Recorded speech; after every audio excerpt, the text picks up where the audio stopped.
What do the 2007 movie Underdog and a corporate team building exercise have in common? Volleyball. In 2014, the world was graced with the greatest sports anime of all time. Rowdy sumo wrestler Matsutoro. Wait, no, it was Haikyuu. Now you might have something in your mind about what the greatest sports anime of all time is. And if it's not Haikyuu, you're wrong. You can call any object art, but whether it's the best, that's subjective. And that's what I'm saying. I am going to subject you to art that is objectively the best. Blue lock? Lock it up and throw away the key. Kuroko no basket, no way. Slam dunk? Didn't you read the title? I didn't say the best sports manga. Get with it. This is anime. Hajime no Ippo? Don't worry, it's not the first time he's gotten knocked out. But why Haikyuu? What makes it so different? Why, when I watch it, do I find myself repeating the words of my lovely mother? You're special. 3 main reasons. It gets sports right, characters right, presentation right. Sports. Sports! I like sports and I don't care who knows. You know, why are sports even popular? Did you know the average football game is 3 hours long? How can people watch a 3-hour football game and be interested the whole time? Haikyuu has one game that lasts an entire season, but there's also an edited movie version of that which is about an hour and a half long, which is still about an hour and a half shorter than a football game. Why is that fun? This Riddler trophy has gone unfound by weebs for years, but I have done some research, and I think I might be able to help out. Davis is gonna run it all the way back! Auburn's gonna win the football game! Auburn's gonna win the football game! He ran the missed field goal back! He ran it back 109 yards! They're not gonna keep him off the field tonight! Holy cow! Sports are war! Yeah, okay. Every match in sports is its own war, with the back and forth of points being the battles carried out by the player soldiers to win. Except unlike real war, like nobody dies.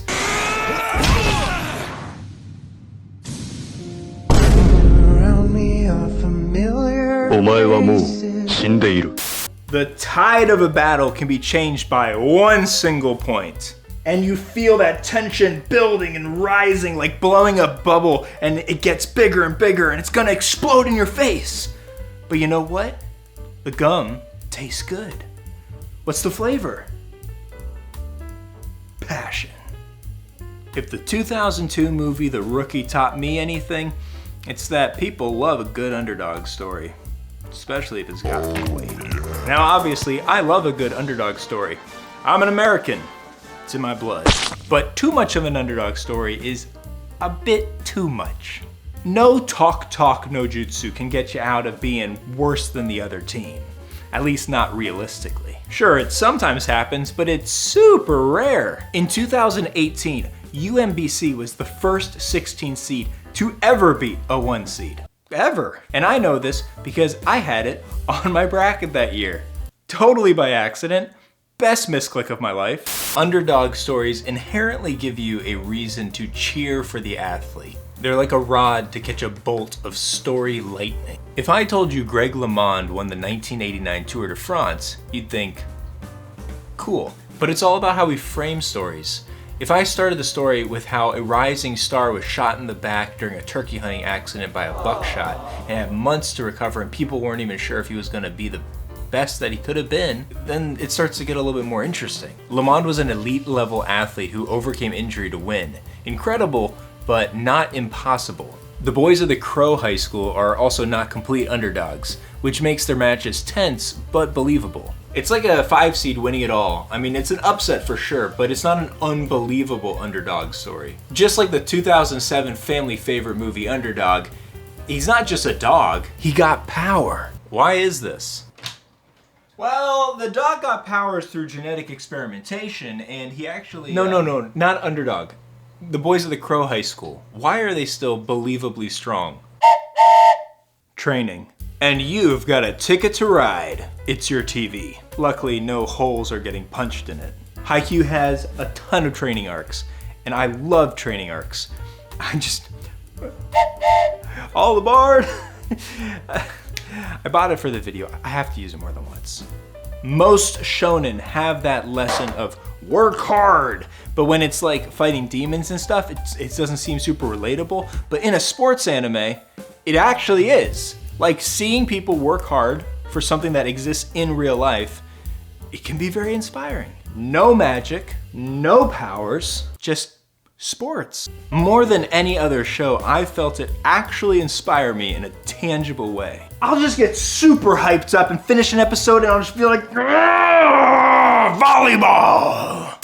We also like someone fighting earnestly for something important to them. Something they're not gonna get a second chance at getting. Compared to its professional counterpart, college ball can be so electrifying to watch for this very reason. Most of those people are not gonna play again. This is it. It's now or never. And so when they eventually do something crazy, it's amazing. Of course this is a hype moment.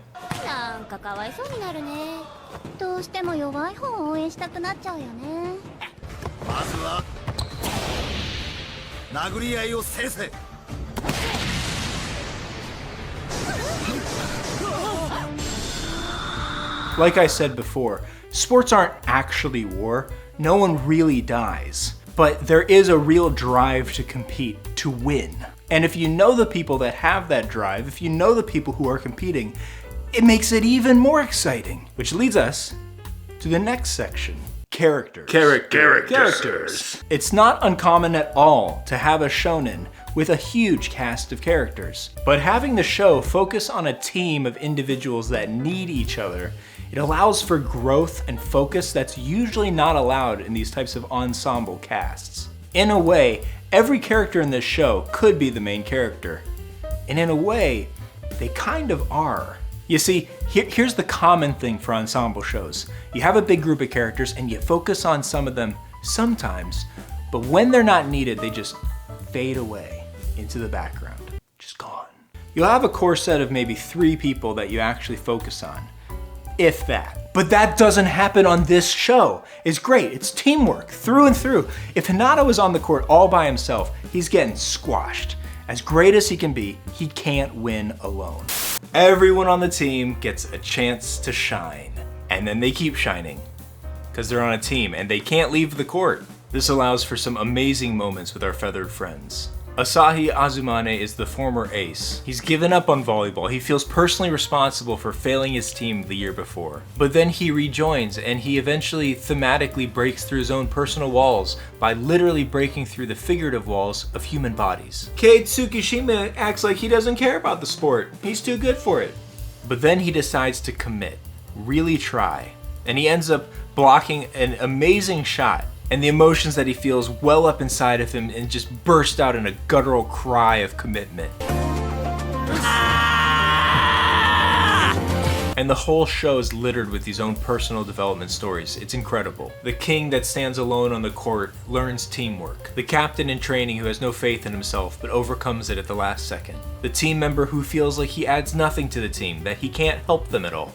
But he works on one thing repeatedly over and over again until he gives his team the help he thought he couldn't. And after all that stuff, you're even more hyped because these teammates aren't going away. After these guys have gotten their time to shine, they get to bring it to the next game. Of course, in a story, you have to have people come and go.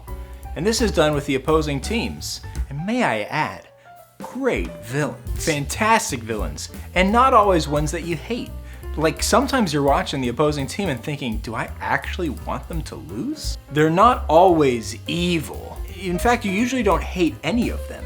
But there's still people you want your heroes to overcome. Take Toro Oikawa, for example. He's a captain who's been working super hard since his childhood. When you were taking cookie breaks during loading screens of Timeline, Toro was studying the blade. The round, circular, bouncy blade. You want him to win, but you don't, because this show is just as much about the losers as it is the winners. Losers, in other words. Well, there's focus on both sides. It's great. And I know this was last section, but it captures that feeling in sports where you want your team to win, not necessarily because the other team is evil. but because you hate them. I mean, obviously, sometimes you need villains who are just grumpy old meanies, and this show has that too.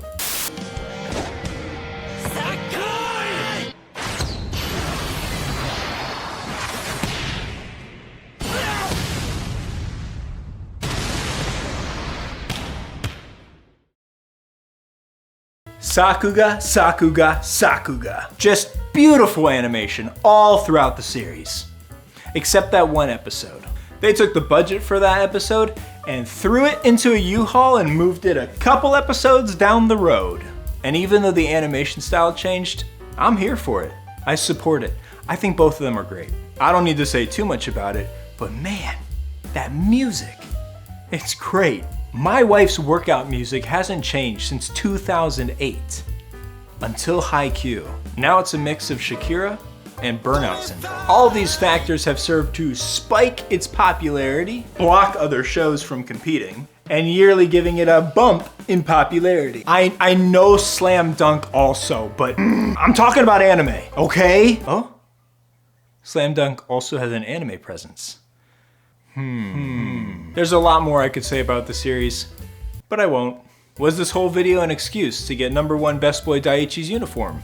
No. All in all, Haikyuu is a powerhouse of emotionally enjoyable entertainment, and I think that makes it a slam dunk. Also, while we're here, do you read comics or manga? I made a comic book. Buy my book. It's good. Yeah, do whatever you want.